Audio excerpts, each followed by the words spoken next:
On this edition of Independent Sources, Reaching New Heights, Franklin Avenue becomes the epicenter of the latest wave of gentrification in Crown Heights, Brooklyn. Multicultural malaise.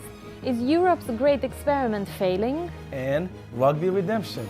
An all-American athlete discovers that playing rugby can be a way of expressing its ethnic pride and giving back.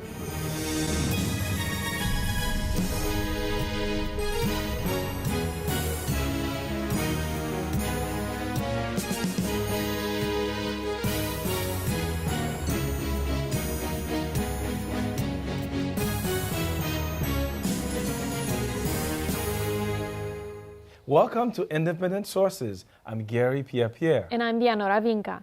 Tonight we're going to start with a look at Franklin Avenue in Crown Heights, Brooklyn. It's an area that was once known more for drug dealing and blighted buildings, rather than candy stores and cool cafes. These days, the 2-mile stretch from Eastern Parkway to Atlantic Avenue is becoming a gallery of stores, bars, and supermarkets patronized by old neighbors and new residents looking to take advantage of cheaper rents. Ironically, the arrival of these young white residents is pushing up rents and, in some cases, pushing out old residents.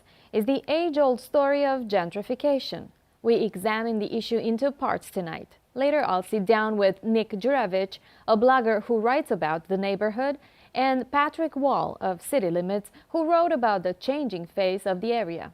Before that, Zyphus LeBrun produced this piece on the new businesses popping up on Franklin Avenue and what they mean for the neighborhood.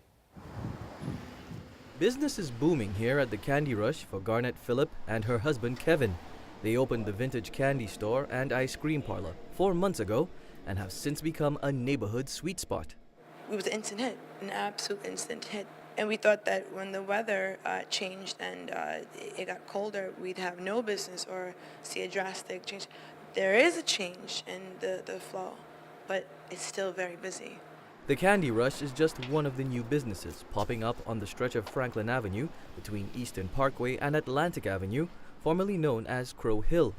This really represents a resurgence for the neighborhood that's always attracted business because of its proximity to mass transit and the nearby Brooklyn Museum. I mean, there's lots of great things on the avenue. There's restaurants, there's bars, there's shopping, there's community spaces, there's everything on the avenue. This reawakening of business on the avenue has come with a price, a steepening one at that. Rents are skyrocketing and pushing out some longtime black residents. Phillip and her husband own the building where the store is located. She says her husband has been told he could nearly double the rent he collects on his apartments. The realtors that came to us told us we were stupid for not raising the rent. I thought we were crazy. You can get $2,800 for your apartments each. What are you doing? That's why a lot of businesses are coming into the Franklin Avenue area, because a lot of the white people are here and they demand certain things. So you have to supply that. Evangeline Porter is the president of the Crow Hill Association. Unlike some in the neighborhood who complain about gentrification, she says she has no problems with her new neighbors. She sees it as the culmination of all the hard work she and her group put into refurbishing and revitalizing the area. We fought, we cursed, we argued, we did everything we possibly could. We even got our 501(c) status by yelling and screaming. We were able to get $250,000 from Roger Green, an assemblyman, from just screaming at people, you know, the need. Park Slope has it, Sunset Park has it, everybody has it but us. Now that the investment is here, the business owners are making the most of it. So much so that Phillip and her husband, who rent a space across the street for their other clothing business, are now thinking of turning that store into a restaurant. Zyphus LeBrun, Independent Sources. Nick, give us a brief history of the neighborhood of Crown Heights throughout the past few decades. Well, it's since about 1960, it's been an area that's seen a lot of migration from the Caribbean. So Jamaica, Trinidad initially, and then more recently from Guyana. There was a large Panamanian community on Franklin Avenue, actually the largest in the nation, for most of the 60s and 70s, and still quite a significant presence there. And also has become an African-American neighborhood as well, folks moving, I think, sort of from Bed-Stuy into Crown Heights in the 60s and 70s and 80s. And then in the last decade, you've seen a significant turnover, a lot of folks, young, white folks, Asian folks moving in. I think from the 2000 to the 2010 census, the increase in white residents was something like, in the census districts along Franklin Avenue, between sort of 400 and 1100%. So you're talking about sort of 12 times as many people. The area is about 15% white at the moment. African Americans have seen sort of a decrease of about 30%. That includes Afro-Caribbean folks. So it's a neighborhood that's been in flux kind of constantly, though the recent changes are somewhat different and certainly have generated new challenges for the neighborhood. And the latest census figures are saying that over the last decade, the area's black majority now declined by about 10%, and the white population more than doubled. Tell us, Patrick, about Franklin Avenue and how that's changed with the influx of new businesses and new people moving into the neighborhood. Well, yeah, I think what's interesting is that even though within the last decade there's been this influx of new residents, and as Nick was saying, the white population has along the avenue increased many times over. The revitalization of the neighborhood actually began a little bit before that, at the end of the 1990s, kind of led by a group of longtime residents called the Crow Hill Community Association.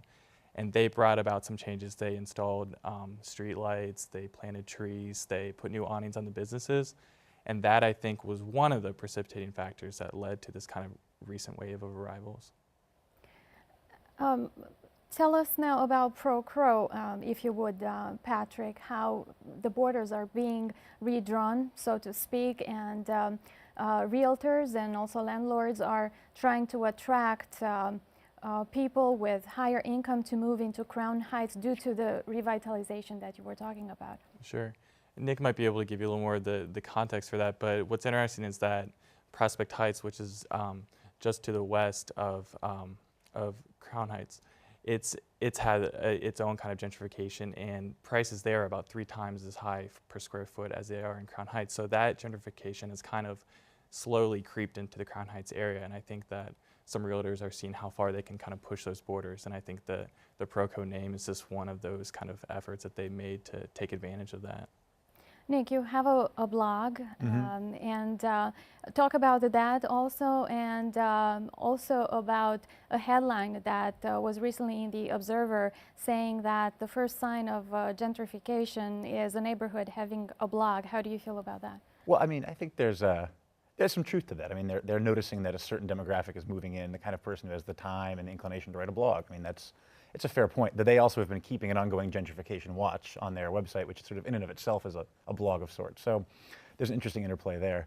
But I think there's absolutely a good point to be made that as I'm writing about the neighborhood as it's changing, I'm participating in this process. And it makes me question what the kinds of things I write are sort of doing, what work they're doing, how they're impacting the neighborhood, how they're impacting the way people talk about it, think about it, how new arrivals connect to longtime residents. I don't want to overstate the sort of impact of the blog, but I do think there's value to thinking about whether I'm just sort of being a cheerleader for a process or whether I'm trying to think critically about how it benefits certain people, doesn't benefit others, and then the ways in which residents who, new and long time in the neighborhood might kind of come together to sort of address some of these challenges and sort of, affect the process of change as it happens. What's your own personal experience been like moving into Crown Heights?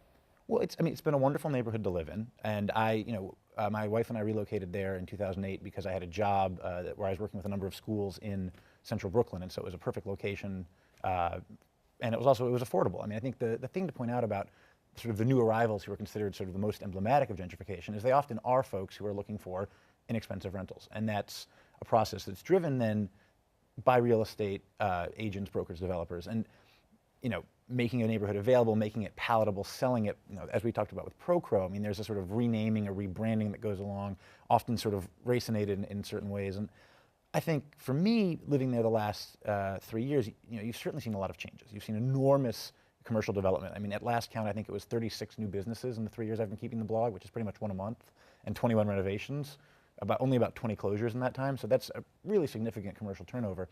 At the same time, I think in large part due to the work of the Crow Hill Community Association, there is an effort, I won't necessarily say that it's sort of totally successful, but to connect people. And so to get new residents thinking about how they might be conscious of the ways in which they're affecting neighborhood change, and then also to sort of think about how they might work with longtime residents to address these kinds of questions. Patrick, who owns the new businesses opening up on Franklin Avenue? It's a mix. There are some people that are more recent, but a lot of them are of West Indian descent. There's Bob and Betty's grocery has been there, as it was called Fisher's before, but that's been there since 1981, I think it was, so for a long time.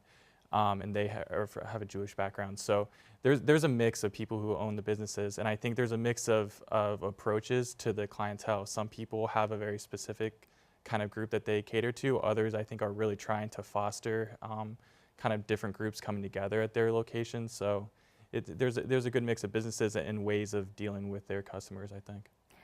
The area has a history of racial tensions. Can you talk more, Patrick, about the current feelings toward the influx of people coming into the neighborhood and the relations between them? Yeah, I think the most notorious example of racial tension there were the Crown Heights riots in 1991, 20 years ago this summer. But that was actually a little bit south of the area that we're talking about in Franklin. But there certainly is some tension, and as an observer, I've seen some of that. I bet Nick could say more as someone who lives there. But I think that it's interesting, though, because it's a little more complicated than just that new white people move in and the longtime black residents are resistant to that and get moved out. It's been a little more complicated. I think people on both sides have mixed feelings about it. And like I was saying earlier, some of the longtime African-American residents actually really tried to spur the changes that led to what you would call gentrification now. What about displacement, Nick? How many people are suffering from displacement? And owners, I read in some of the articles that have been written, pushing people out, paying them to leave the buildings and to raise rents. Oh, sure. I mean, that's absolutely happening. If you look again in this last, we've just had the census. In the last decade, you've seen a slight decrease in units, which I think means that you've seen some units being sort of either combined, or also you've seen units being sort of renovated, shifted towards different uses. And then you've also seen a tightening of the market. You've seen considerably fewer vacancies. So rents are going up. Landlords see an opportunity to oftentimes, renovate a building, to perhaps cut up apartments differently to serve a sort of younger set, or a set that's looking for a kind of, different sort of setup. And so what you get is, absolutely, you get serious displacement. The other thing is that Crown Heights, like much of Brooklyn, is low rise, and so a lot of folks aren't protected by rent control unless they, you're not protected by rent control and rent stabilization unless you live in a 6-unit building.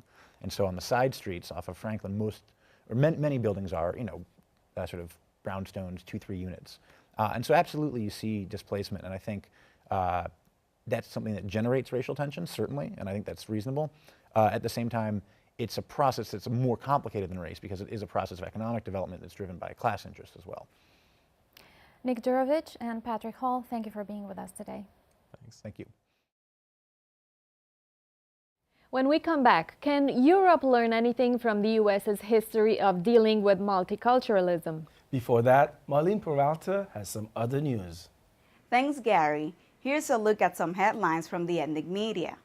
An Amsterdam News editorial questions whether or not there is a fear of people of color in political power. The paper's editor, Eleanor Tatum, lists several reasons for her theory.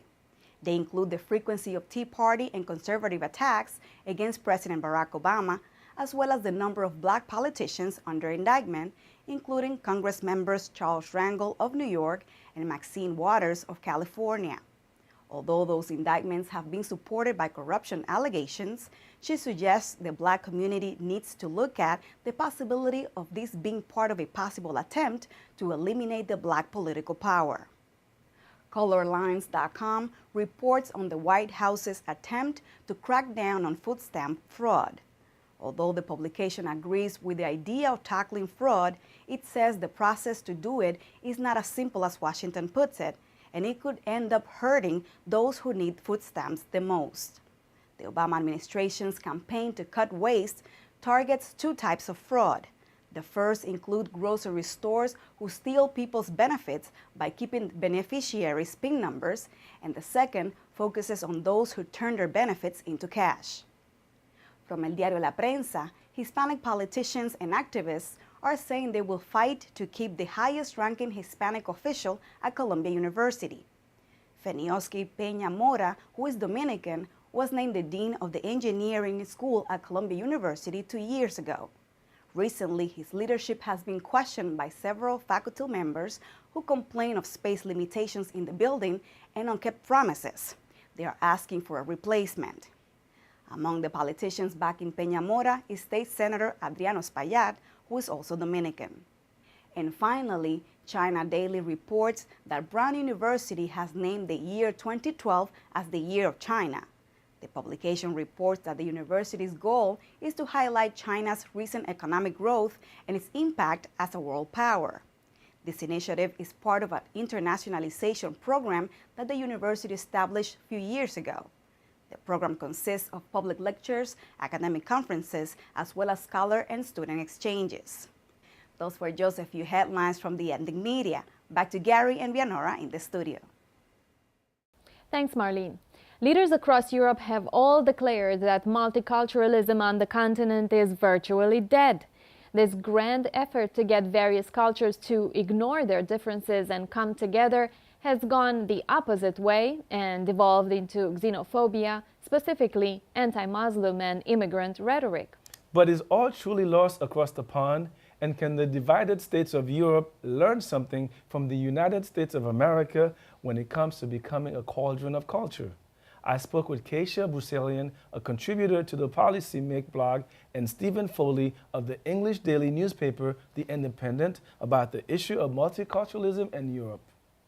Stephen, when did the idea of multiculturalism begin in Europe? Well, I've never seen it as a philosophy that arrived whole at any point. I've always assumed that it's a way of thinking that's grown up with other things too, the way that we interrelate with each other, the way we expect not to impose our views of how lives should be lived on each other. So it's something that's grown up from the liberal movements of the 60s and the 70s and beyond, this sense that no one should be telling anyone else how to live, whether it be individuals or groups. And within that, a greater respect for diversity of all kinds, whether it's religious, ethnic, or between political views and social values and sexuality. And all these different kinds of things, I believe, have grown up together. Okay. When did these immigrants start coming in significant numbers where they would have to be addressed, their social needs, their economic needs, and all of that? When did that begin? Oh, it's a movement over many years. I mean, there's always been different waves of immigration from the empire in different waves as we've taken on different parts of the Commonwealth and indeed lost it as there's been crises. And obviously the latest wave is the wave of Muslim immigrants from Pakistan, from the Indian subcontinent. These are numbers that have grown 75%, I think, in the last decade. So that's the greatest numbers from the old Commonwealth. At the same time, we also have great migrations of peoples through the European Union now as well. So these things are in greater flux now than they've ever been. Cassia, what's been Europe's policy towards its immigrants?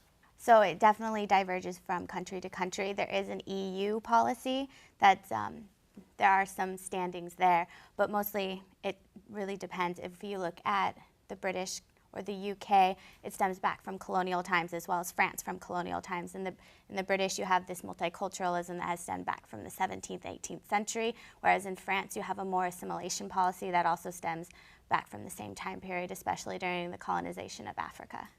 You have French leader Nicolas Sarkozy, you have German Chancellor Merkel, you have British Prime Minister David Cameron, all saying this was a failed experiment. And Cassia, your article's headline was, and let me quote, multiculturalism in Europe is a failed policy. Yes, but I have to specify there that I do not mean it's failed in the same way that those leaders are saying that it's failed. Explain. Fair enough. So I feel that multiculturalism as a theory is sound, but what you're experiencing at the ground level is not what the theory imposes. So I think that what you're seeing right now in a lot of countries, especially the UK and in France, is that yes, there are opportunities for immigrants to integrate politically. In fact, the UK actually has has Muslim leaders come in and puts them in positions of power to kind of foster that integration into the community, but you don't really have societal inclusion. And so while there is this kind of, you're politically accepted, although in the UK there's only 2 Muslims that are actually MPs. And so you do have it, they're fostering that, but you don't really have the societal down at the root levels doing this kind of integration. Okay. Stephen, I wanted to pick up on a point you made earlier about the proliferation of Muslims, and especially from the subcontinent. It seems like the debate over multiculturalism all over Europe is centered around Arab or Muslim. What role, if any, other immigrants and other races are playing in this debate?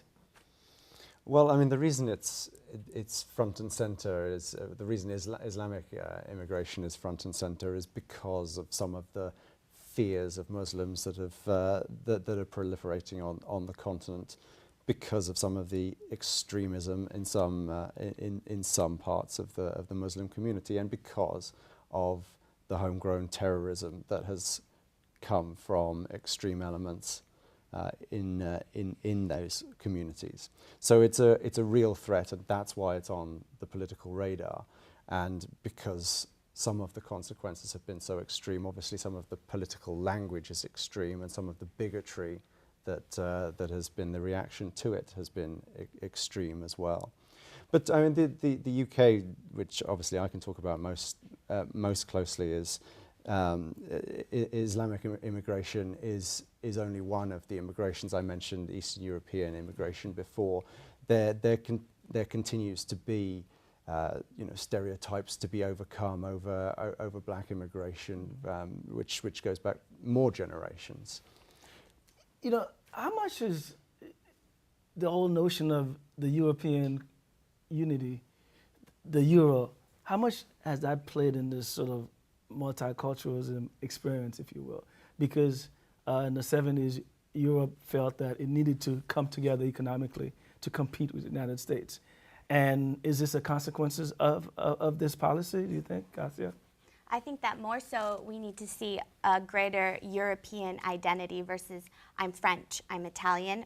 I think it would greatly foster the integration if we had a more European identity, and I think that's the first step towards greater policy. You definitely need more implementation from the EU to kind of foster this whole issue and problem that we are seeing right now. What are the lessons learned? What can British policymakers and political leaders learn from America and how America dealt with these problems now? I mean, what do you think, Asia? What can the British powers that be glean from American experience? I think that comparing the UK to America is a little bit difficult. I think that in America we have this the American dream concept, that we're a nation of immigrants much more so than Europe and the UK as well. I think it's a little bit hard to compare the two. So what we were looking at in the past, there's still this overall sense of, yeah, you have a past, but now we're here in America and we want to foster this American dream, and there's this equal opportunity for everyone. So basically, there's nothing that England or Great Britain can learn from America in the way it dealt with multiculturalism and its race issues in America. Well, I would say, I mean, I think David Cameron might look across to the US and draw at least some rhetorical learnings. When he was speaking, when he was doing his speech earlier this year, saying that multiculturalism has failed, yes. One of the things he was calling for was a sense of a British identity that newcomers to the country have to buy into. I mean, he obviously wants it to be compulsory, and somehow goodness knows how he's going to impose that. But you can make it a dream to aspire to, a culture to want to belong to. And I think that's what he's looking for. He's looking for a British dream to match the American dream.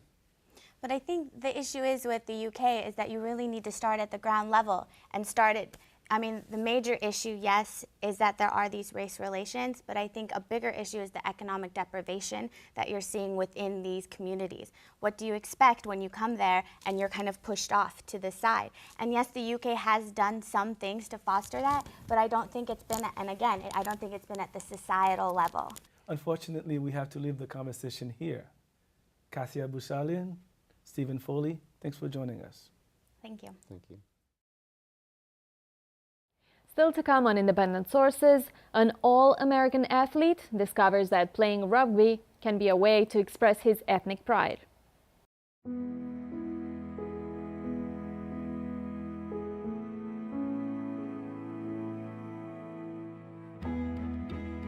Do your part. Visit feedingamerica.org/hunger and find your local food bank today. And finally tonight, rugby. The English football game has been played in the U.S. for over a century. Though not as well known as American football and soccer, its popularity has been steadily growing, with rugby clubs springing up in communities nationwide. That's how Philip Abraham got involved. Abraham is a young Filipino-American athlete from Chicago's South Side. Judith Escalona tells us more about Abraham and how the sport changed his life.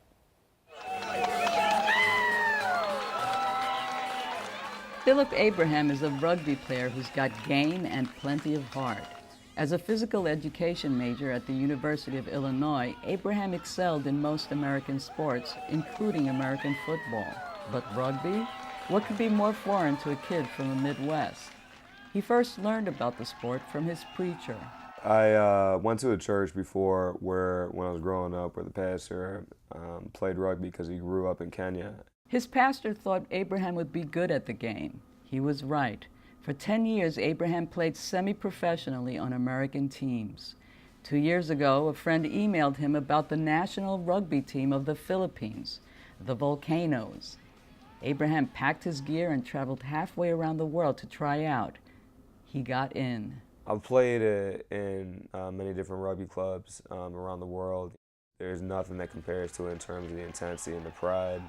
That energy that's in the locker room and we have as we're about to take the field, you know, that's unmatched by anything I've ever experienced. Abraham's father is Indian. His mother is Filipino, so playing rugby for the Philippines is really special for him. It allows him and his wife, who is also part Filipino, to reconnect with family and to learn more about their roots. There's a lot of Pinoy pride, which means Filipino pride, you know, and there's something about that, carrying that common culture. The Volcanoes are part of the Philippine Rugby Football Union. The league was formed over 10 years ago by foreign businessmen from New Zealand, Australia, and the United Kingdom who were living in the Philippines. That started from a lot of expats moving there for business that still wanted to play rugby and have a competitive environment, and also enjoy the social positives of being on a rugby club as well. Somehow along the line there was a big transition and there was a push for Filipino heritage players to play and to gather the best talent that you could. Today, the Volcanoes are a heritage team consisting of players throughout the world who are of Filipino descent. They're deeply involved in the community. The Volcanoes go into the poorest neighborhoods to teach children how to play rugby and to expose them to other opportunities. We took a busload of the players to Smoky Mountain, and it's in an area called Tondo. It's still like an active dump site. People live there, and a lot of them live off the garbage there. That's like nothing I've ever seen before. For Philip Abraham, rugby is part of a life journey of growing and giving back. Experiences, he is confident, can only help him as a social worker when he returns this fall to teach in Chicago's inner city. I'm Judith Escalona for Independent Sources. That's our show this week. Thanks for staying tuned. We hope to see you again next time. Till then, be independent-minded.